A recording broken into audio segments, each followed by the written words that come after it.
It was Charles Kuralt's talent to remind America of its humanity. Despite passing away in New York on Friday, the CBS News personality left behind his road trip stories, a secret that would have shattered America's most trusted storyteller. While his wife sat at home, Charles Kuralt sent a woman $600,000 for 29 years. He paid for college tuition, purchased acreage in Montana, and signed letters as a father to children who weren't his. Behind the scenes, the man who CBS viewers saw traversing rural roads was leading two entirely different lives. Up until his death, the truth remained a secret. Everything changed when a letter appeared. Despite being born in Wilmington, Charles Kuralt was not truly reared there. Its hospital was the only reason his mother Ina went there to give birth. She gave birth to him at James Walker Memorial Hospital on September 10, 1934. She then returned to her parents' tobacco plantation in Enslow County with her husband Wallace and their infant. The farm covered 100 acres. Little Charles spent his formative years there. There was no indoor plumbing, no electricity, and no sink. They used a gourd hanging on a nail to drink water from a pump on the porch. Wood stoves provided the heat. Charles didn't grumble, though. He used flour paste to make newspaper kites. He joked that God could read the headlines because he tied them with tobacco string and flew them so high above the barn. He also used bits of straw to make tiny Venus flytraps and made slingshots out of dogwood twigs. His family continued to relocate. Washington, North Carolina, Steedman, and Atlanta were their first stops. When Wallace Kuralt was appointed head of the Mecklenburg County Department of Social Services in the middle of the 1940s, they finally made Charlotte their home. Every town had something fresh to offer, and young Charles developed a radio obsession. He began hosting a music show on Charlotte's Ways Radio and commentating on minor league baseball games at the age of 14. His sports article about a dog that interrupted a baseball game won him a local writing competition that year. From 1945 until 1948, he attended Alexander Graham Junior High, where he studied journalism under Ann Batten. For the school newspaper, he contributed a piece titled The Kaleidoscope. Then, an amazing event occurred. Charles won the National Voice of Democracy competition in 1948 at the age of 14. That year, only 4 people took home the trophy. He was flown to Washington, D.C., where he met President Harry S. Truman in the White House after being awarded a $500 scholarship. Charles later stated that his speech was intended to feel like that same kind of daring American spirit. He also gave his winning speech at Colonial Williamsburg, standing where Patrick Henry famously yelled, "If this be treason, make the most of it." Since the contest had only been around since 1946, he was among the first people in the nation to win, demonstrating to the world his talent before high school even ended. He spent his summers working in tobacco fields in Enslow County with his grandparents, gathering leaves during harvest season, passing them to a man known as a stringer, who would tie them onto wooden sticks for drying, and then hanging them in log barns. However, he truly enjoyed the 50-mile journeys to Kinston's tobacco market, where his grandmother, Reina, would fill their wagon with cured tobacco, hitch up the mule, and set off, telling him tales of bandits who robbed farmers returning from market, which is why wagons were once manned by riflemen at the front. Charles, who grew up in the segregated South and attended all-white schools, could see what was happening to black people, because Charlotte police were frequently violent, and he would pretend he was protecting them, constantly keeping an eye out for imaginary outlaws. These memories became the foundation of his storytelling style later on television. His father's work as a social worker exposed him to even more inequality, and the local black newspaper, the Charlotte Messenger, reported on officers beating people in the streets.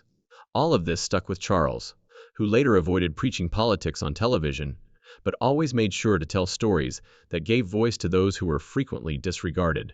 He wasn't just another student at Central High School. From 1948 to 1951, he was the school's most gifted writer, and his peers voted him the most likely to succeed in 1951, but he was already doing well.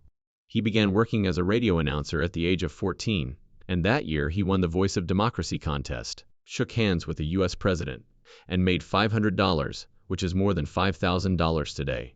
He was so good at editing the school newspaper that real reporters began to take notice. He enrolled in the University of North Carolina at Chapel Hill in 1951 and did amazing work there, working for a number of radio stations, including WNC and WCHL, while majoring in history. He made radio documentaries, covered basketball and football games, maintained his grades, and joined the Street Anthony Hall literary fraternity, demonstrating that he was not only a news whiz but also a thinker. His classmates were amazed at how he was able to do so much at once. He could write a complete script, record it, and then go take a history test without missing a beat. He had a part-time employment at Charlotte's Way's Radio in 1953, when he was just 19 years old. This was not a college job. He was conducting professional broadcasts, calling baseball games with the same easy voice that would eventually make him famous, speaking as if he were sitting in your living room next to you. Managers couldn't believe he was still a teenager, but Charles had a calm voice that made people feel seen and heard, and by 1954 he was editor of the student newspaper, the Daily Tar Heel. While others shouted out statistics, Charles told stories, and people loved it. The station received phone calls praising him. When the university outlawed alcohol in fraternities, Charles wrote an editorial that simply said, "Pierre, meet Fred." He mocked the school's policy by drawing a comparison to a French campaign against wine. He was unafraid of anything. He wrote angry editorials against racial segregation, knowing full well that it would upset many people. Some called him a communist. State politicians publicly insulted him. His family wanted him to attend law school, which would have been a safer option. But Charles had just won a national award for a radio documentary on North Carolina's history. He did more than just report the news. He challenged power, and he did it with wit. He received a degree in history from UNC in 1955. His professors were shocked when he dropped out of law school to pursue journalism full-time, because it was such a risk and his family wasn't wealthy. But 2 years later, in 1957, he was hired by CBS News, at the age of 23, making him the network's youngest correspondent ever. His childhood hero, Edward R. Murrow, worked in the same building as Charles Kuralt, who moved to CBS headquarters in New York in 1959. After just 1 week of filling in for a writer on Murrow's nightly broadcast, Kuralt was abruptly transferred to the television news team, because CBS was in dire need of new on-air talent, something Kuralt himself acknowledged years later. They really needed on-the-air people. Television news was still new and dangerous at the time, and he worked on shows like Dimensions on Health and wrote short stories about American life. He had to write crisp, concise radio pieces in the middle of the night as part of his job. When Kuralt was just 25 years old, he became the first host of a primetime series called Eyewitness to History, which had a new style, and he quickly became the face of it. This pressure taught him how to tell powerful stories quickly, a skill that would shape his entire future. He assisted in covering the historic debates between John F. Kennedy and Richard Nixon. A big magazine named Variety applauded him, saying he was youthful, good-looking, full of elegance and authority, and he didn't seem dramatic or phony. That moment transformed television forever, and a startling 77 million people watched those debates, which was more than 60% of American adults at the time. In 1961, CBS gave him a much greater challenge, sending him to Rio de Janeiro, Brazil, as their chief Latin American correspondent. While he was still in his 20s, he made people feel they could trust him. And what was even more amazing was that he was still learning how to do television, while covering one of the most significant political events in U.S. history. There were street riots, revolutions, and constant fear. One wrong move could mean injury, or worse, and he had to report from places where governments were falling, and violence was part of the daily news. He covered 23 countries, and the dangers were real. He remained in that position until October 1962, just as the Cuban Missile Crisis made the entire region even more unstable. Kuralt was becoming more than just a reporter. He was becoming someone people relied on. When he returned to the United States in 1964, the country was rapidly changing, with protests, war, and civil rights struggles taking place all around him. His coverage of Vietnam was terrifying. Each report he sent home demonstrated his ability to handle chaos with composure. "Half the company we were with got killed," he recalled, recalling a mission in which he and his team were ambushed while pursuing a group of Vietnamese Rangers. He recorded a Christmas special from Vietnam in 1965, and in one tragic scenario, a soldier was shot just in front of the camera. "We were extremely fortunate not to be killed." During the civil rights marches, he also traveled to Selma, Alabama, where his quiet interviewing style evoked strong emotions that caused people to pause and reflect. Although he was only in his 30s, Kuralt was already documenting the decade's most poignant and perilous moments. By 1967, Kuralt was worn out from competing with other reporters and trying to get big stories before someone else did. His notion was odd. How about no assignments at all? He told CBS management that he needed to leave the office because he wanted something new. What if I spent 3 months simply traveling the Great American Highway to see what I could? John Steinbeck's novel, Travels with Charlie, served as his inspiration. The proposal was initially dismissed by CBS. They believed it to be a prank. However, he was given a chance by one executive. Kuralt and cameraman Isidore Blachman left in a rented motorhome in the fall of 1967. It wasn't elaborate. The seats were filthy. They basically survived on peanut butter and crackers, and the only drinks in the refrigerator were beer and soda. They chose a town approximately 100 miles distant each morning, after consulting a map. After that, they took to the road. That straightforward concept turned into a landmark. They traveled more than 1,000,000 miles, and lived in 6 different motorhomes throughout the years. They produced 500 portions in 48 different states.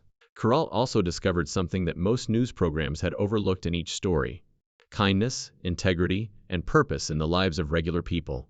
On October 27, 1967, the inaugural On the Road part was shown. It told the story of George and June Butler, a couple from Jacksonville, Vermont, who produced maple syrup. On camera, George said something lovely. "That's the true thrill of being in the woods," he added. "You can get color and you can get sound, but you can't get smell. And the aroma is one thing. Maybe it's the osmosis of the sap getting in your system." They didn't do it for money. The tone of the entire series was established by that story. It was straightforward, sincere, and kind. It was adored by viewers.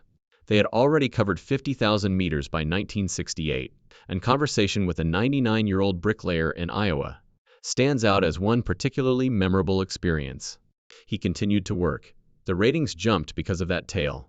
People were incredulous. Kuralt continued to meet such folks. He spoke with a woman who had the biggest ball of thread in the world, a man who lived in a house constructed of beer bottles, and a jogger who was 104 years old.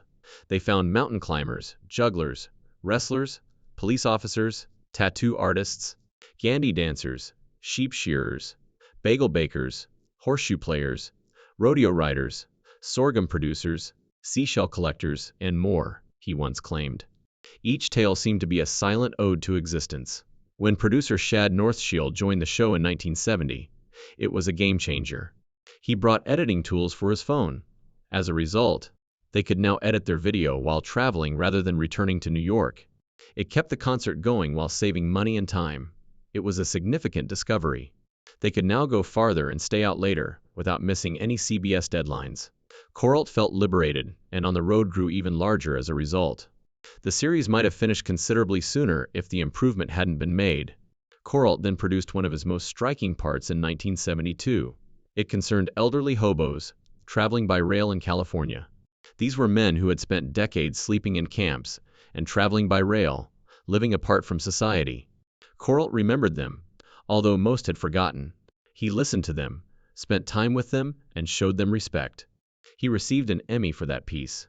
He was aware that the hobo way of life was permanently vanishing. That world was rapidly disappearing as highways took over. However, their stories were preserved thanks to Kuralt. Charles Kuralt's On the Road took on a totally unique quality in the 1970s. During these years, everything came together, even though he had already been traveling across America. More than 600 short stories were filmed by him and his small team. Across the nation, people paused their activities to observe. Because they were the tranquil times in a chaotic period, Time magazine even dubbed them 2 minute ceasefires. War, protests, and riots. Kuralt displayed something different from the violence and divisiveness that characterized the rest of the news. He displayed individuals. He was hopeful. He avoided freeways. He detested them. He took the back roads because, as he once stated, highways let you drive from coast to coast without seeing anything. He wore out 6 motorhomes and covered over 1,000,000 miles. People adored him for discovering the true essence of America. For this effort, he received his second Peabody Award in 1975. They hailed his ability to tell the stories of America's people and land and referred to him as a bicentennial historian. In 1974, one story was more notable than the others. It focused on Ira Perkins, a teacher in a small Montana school. He had spent 53 years as a teacher in that same small schoolhouse. He began earning only $60 a month in 1933 during the height of the Great Depression. That amounted to just $420 for the entire year. However, he never went. He also instructed his first students' grandchildren. He would wake the children up and teach them manners by dancing at the beginning of each day. One grade would read history, and another would do arithmetic in that one-room school. It was easy, but effective. Kuralt respectfully displayed all of that. He started something considerably more ambitious in 1975. In celebration of America's 200th birthday, a wagon train was making its way from Valley Forge to California. Kuralt came along. On the Road to 76 was the new name of the series.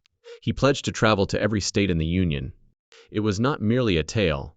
He journeyed with them, lived with them, and recorded everything. He received another award from the Peabody judges, who said he demonstrated that the pioneer spirit endured. They adored how he breathed new life into abandoned locations and discovered profound significance in tiny villages. He related a tale about a blind guy who attempted to scale Mount McKinley in 1976. The tallest peak in North America is today known as Denali. The man climbed despite being unable to see. Kuralt demonstrated to the entire nation what true courage looked like. People were unable to look away. Heroes, he claimed, weren't found in politics or on movie screens. They lived next door to us. That episode served as a template for numerous more. It was about perseverance, optimism, and the unsung strength of common people. On the Road celebrated its 10th anniversary in 1977. Kuralt celebrated by displaying something as basic as barbershops in tiny towns. But everything was discussed in those areas: politics, sports, and heartache. It was more than a simple haircut. It was a meeting spot. He also disclosed that year that he had only requested 3 months when he first presented the proposal to CBS. 3 months on the road, no assigned stories, no grand strategy. He did that for 25 years. However, it wasn't simple. The motorhomes malfunctioned. He slept in cold, cramped quarters. There were no signs on the roadways. He never stopped, though. He shifted his focus to something different in 1979. Creatures that are endangered. On January 28, 1979, Kuralt stood in the chilly Cobscook Bay, Maine, wines to discuss bald eagles on the first-ever CBS Sunday Morning. He said, "Someday, if you are in the right place, and if you are lucky, you will look up and see an eagle on the wing. It's a sight to stop your heart." There were just a handful remaining. People remembered that line. Nature wasn't the only thing. It served as a warning, an appeal to be more environmentally conscious. Alaska had the highest number of bald eagles in the nation at the time, with 30,000. Kuralt made it clear to people why that was important. He began something fresh in 1979, the same year. He was given a new role by CBS. He would be the Sunday morning host from a studio in New York. However, he continued on the journey even after that. He continued to travel during the week, returning by plane to present the show on the weekends. He spent 9 more years living like way. It wasn't until 1988 that he stopped traveling. He had suffered as a result. He was exhausted from 21 years of continuous movement. Rumor had it that he performed in China in 1985. It was risky. Kuralt was not scared of bad news, despite the fact that he was perceived as a gentle storyteller. He had accompanied Ralph, placed on an excursion to the North Pole back in 1967. They encountered frigid temperatures as low as 42 and utilized snowmobiles. He even covered the Congo Revolution in the 1960s. Later on, though, he acknowledged that he had grown weary of the rivalry between reporters. He picked the road for that reason. His autobiography, A Life on the Road, was released in 1990. The book became a bestseller. However, it was more than just a collection of joyful tales. It was truthful. While filming the Northern Lights in Alaska, he wrote of almost freezing to death, since the temperature plummeted to 60 degrees, and the cameras froze. He talked about how isolating the road can be. He occasionally claimed to have gone weeks without having a meaningful conversation. In Louisiana, he once contracted food poisoning and spent 5 days in the hospital.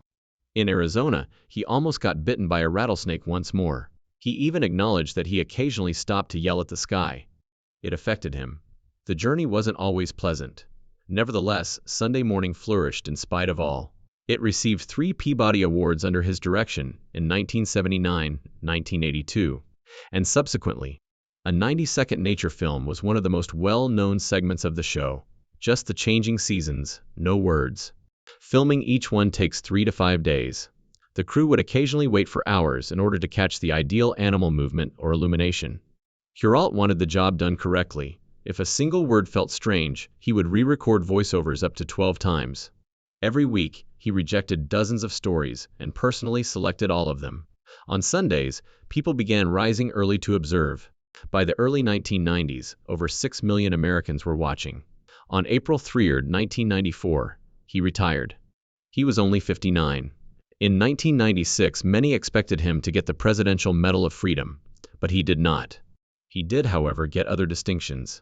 He received the Walter Cronkite Award for Excellence in Journalism and was inducted into the Television Hall of Fame. His pace remained constant. 3 times a week, he debuted a new series of short pieces called An American Moment. In addition, he hosted I Remember, which reflected on significant historical events.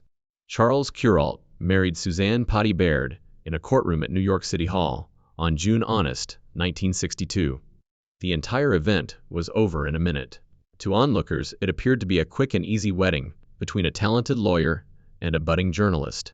Potty was unaware that a 35-year falsehood would begin at this very moment. Charles had married Sori Guthrie, his undergraduate sweetheart, in 1954, but they had divorced just 2 years prior. He pledged to establish a life on Manhattan's Upper East Side, now that he was pint. However, everything would start to fall apart in 6 years, though not in a way she could see. Kuralt first met Patricia Shannon in Reno, Nevada, in 1968. Patricia was a well-known community volunteer and a divorced mother of 3. Tensions were high nationwide that summer. Following the killings of Robert Kennedy and Martin Luther King Jr., Kuralt utilized the fact that he had just begun his On the Road series at CBS as an excuse to travel frequently. Something happened to him when he met Patricia. He took her to dinner after delivering 3 dozen roses to her door. In a motel lounge, they conversed all night long. A 29-year covert romance began at that very moment. Charles Kuralt assisted Patricia in her divorce by 1969. In order to put her and her kids far enough away, he first relocated them to New York and then to Colorado.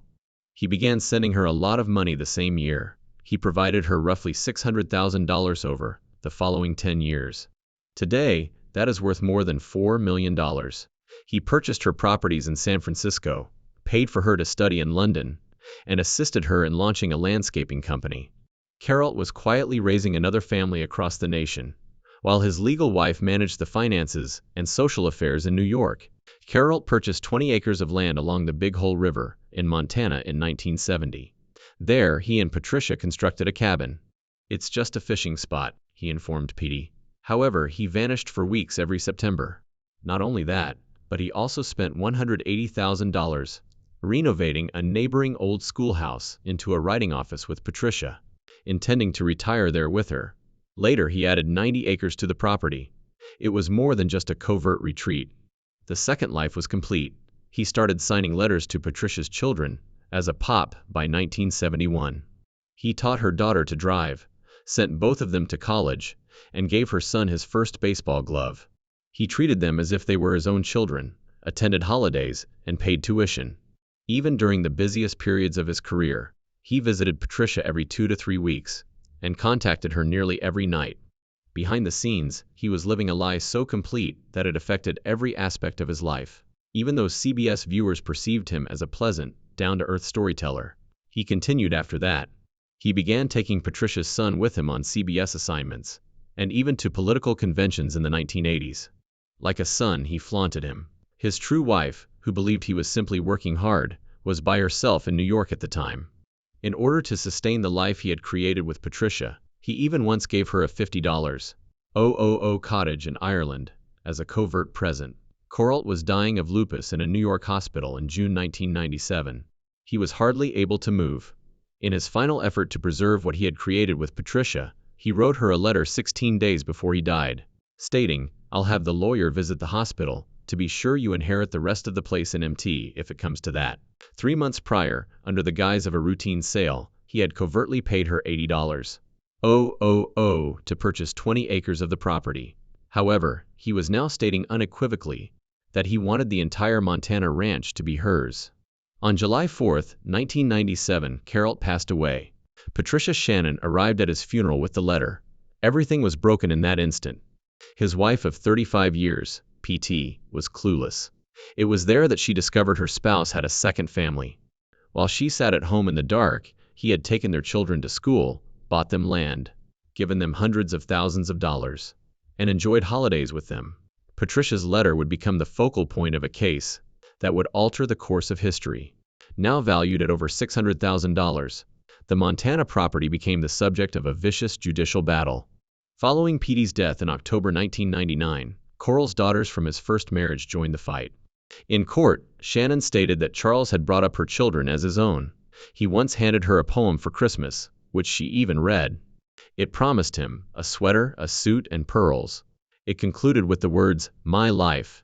The letter and the poem were used as proof. On March 22, 2000, the Montana Supreme Court rendered a decision in her favor.